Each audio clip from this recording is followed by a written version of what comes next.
Dear students, MSc final के अब हम जो यूनिट 5 है उसका हम जो पार्ट स्टार्ट करने जा रहे हैं इसको हम बोलते हैं एलिमेंट्री पार्टिकल फिज़िक्स।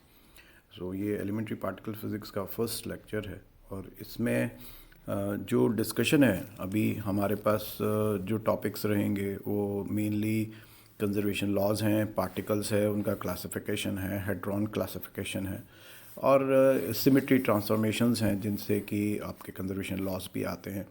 और बहुत सारे ऐसे क्वांटिटीज़ हैं जो कि हाई एनर्जी पार्टिकल फिज़िक्स में पार्टिकल को क्लासिफाई करने के लिए और किस तरह से पार्टिकल्स बनते हैं इस पूरे ब्रह्मांड में, उनको हम यूनिवर्स को स्टडी करते हैं और कौन से लॉज हैं या रूल्स हैं जिनसे कि हम उनका फॉर्मेशन कर सकते हैं और किससे अल्टीमेटली मिलके ये जो मैटर है हमारा वो बना है। उस इस पार्ट में हम ये पार्ट इस तरह की चीज़ें करते हैं।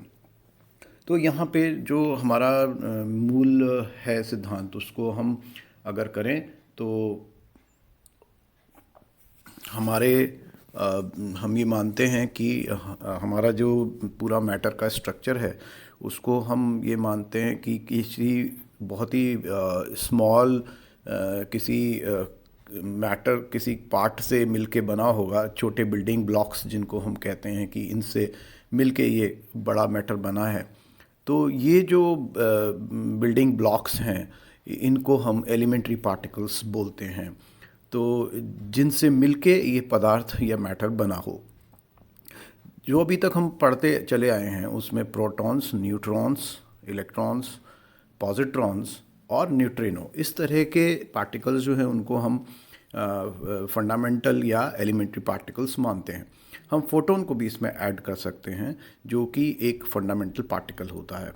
और ये जो फर्स्ट थ्री हैं जो शुरू के प्रोटॉन, न्यूट्रॉन एंड इलेक्ट्रॉन, इनसे तो हमने एटॉमिक स्ट्रक्चर पढ़ते हैं तब भी पढ़ा है और न्यूक्लियाई में कि ये जो एसेंशियल एलिमेंट्स हैं जिनसे कि हमारा मास जो है वो सारा इस पृथ्वी पर भी और यूनिवर्स में भी आया है।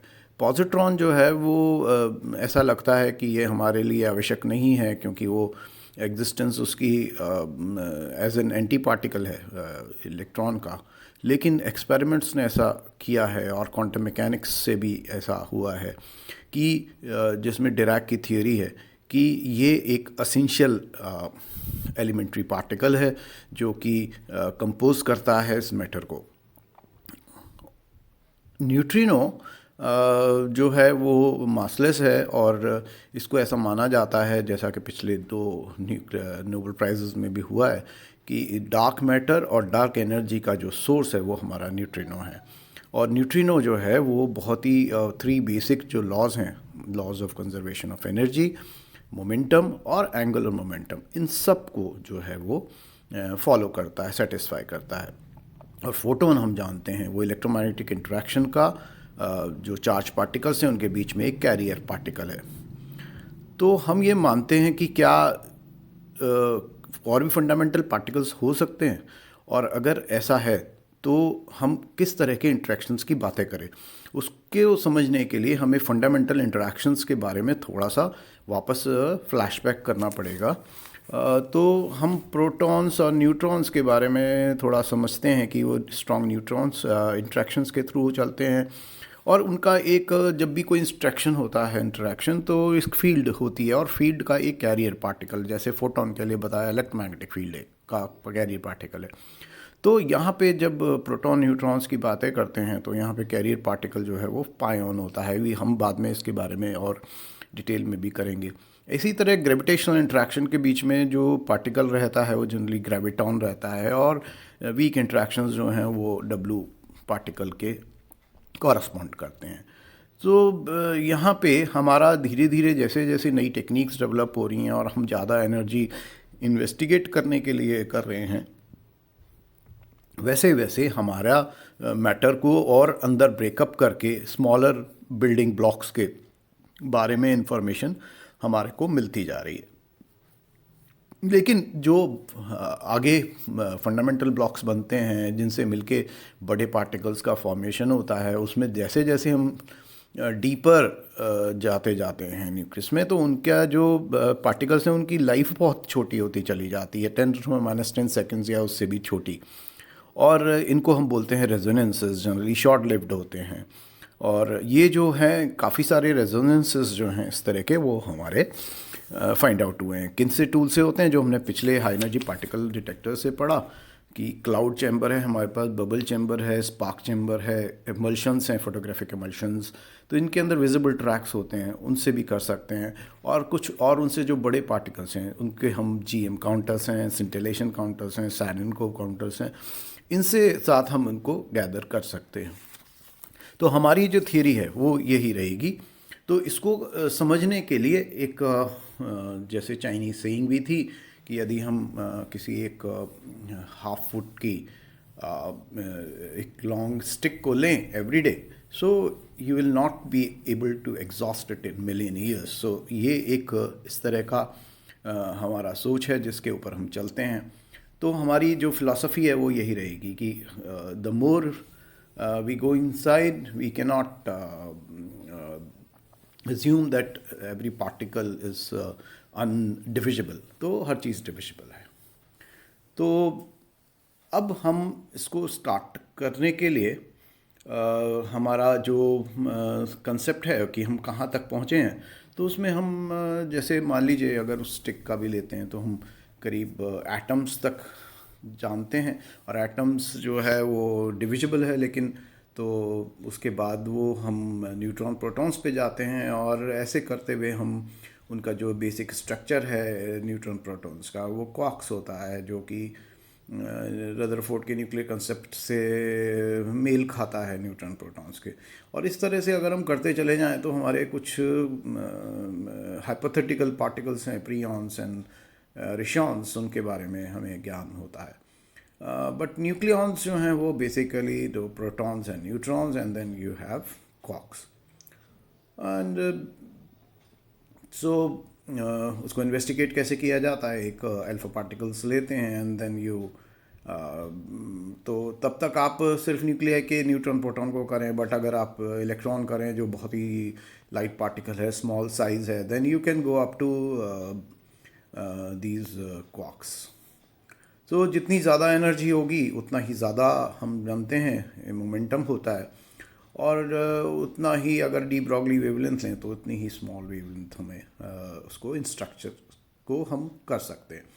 तो किस तरह के लेवल स्ट्रक्चर्स हैं depending on the forces?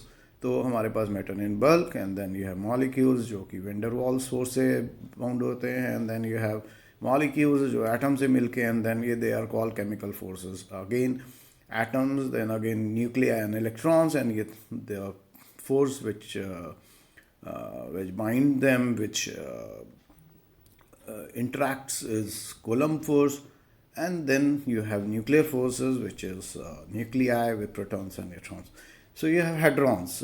Hadrons is generally उनको कहते हैं जो कि जिनका मासेस प्रोटॉन न्यूट्रॉन तो हैं इंक्लूड, बट उनसे ज़्यादा और होता है, तो हम उनको हेड्रॉन्स की कैटेगरी में डालते हैं। यहाँ क्वार्क्स एंटी क्वार्क्स से मिलके बनते हैं, और एंटी क्वार्क्स और क्वार्क्स का एक फॉर्म होता है जिनको कब बोलते हैं हम colour forces, but they are binding, they इसमें कोई कलर नहीं होता है, बट जस्ट टू डिस्टिंग्विश, जैसे कि रेड और ग्रीन और प्राइमरी कलर्स को डिस्टिंग्विश कर सकते हो आप, उस तरह का ये।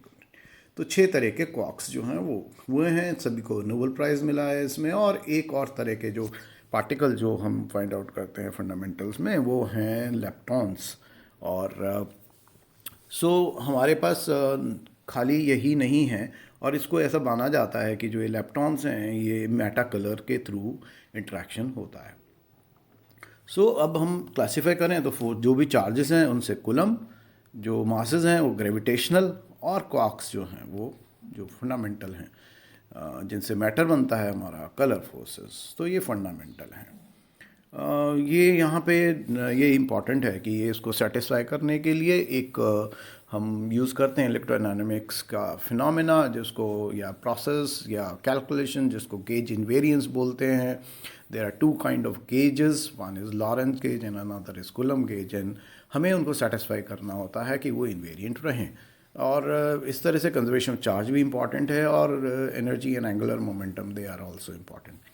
तो मॉलिकुलर और न्यूक्लियर जितने भी हैं मटेरियल्स, वो the strong and weak force से रेगुलेट होते हैं, और ये आपस में इंटरेक्शन करते रहते हैं through a exchange of a particle, जिनमें कि जैसे फोटोन इलेक्ट्रोमैग्नेटिक का है, ग्रेविटॉन ग्रेविटेशन का, ये अभी बताया आपको। ग्लूऑन जो है वो भी कलर इंटरेक्शन के बीच में होता है, कि जो कलर को करे बाउंड, तो क्वार्क ग्लूऑन प्लाज्मा एक तरह का फॉर्मेशन इसके अंदर बनता है।